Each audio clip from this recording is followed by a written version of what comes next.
مرسی T V, پیغام رحمت۔ کیا اوندھے منہ پیٹ کے بل لیٹنا اور سونا منع ہے؟ الجواب بعون الوہاب، ایسا سونا یا لیٹنا اللہ کو ناپسند ہے اور رسول اللہ صلی اللہ علیہ وسلم کو بھی ناپسند ہے۔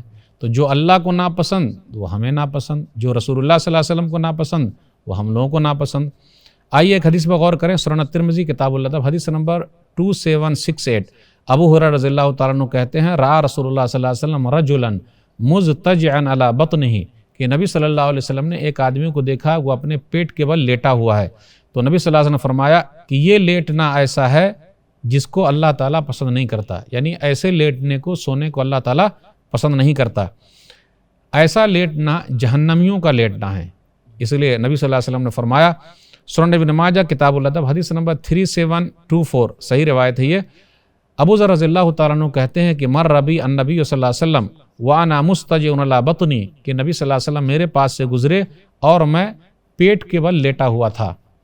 فرکزنی برجلہ، تو نبی صلی اللہ علیہ وسلم نے اپنے پیر سے ہلا کر فرمایا، کہا یہ سونے کا انداز تو جہنمیوں کا انداز ہے، کیسے تم سو رہے ہو؟ اب یہ جو مسئلہ ہے، بولے پیر سے ٹسکایا، ہو سکتا ہے اسی حالت میں رہے ہوں گے اور ذرا سا اشارہ ہو گیا ہوگا پیر سے ہی تاکہ وہ اڑ جائیں۔ تو اس سے یہ مطلب نہیں ہے کہ نبی صلی اللہ علیہ وسلم نے ان کو اہمیت نہیں دی۔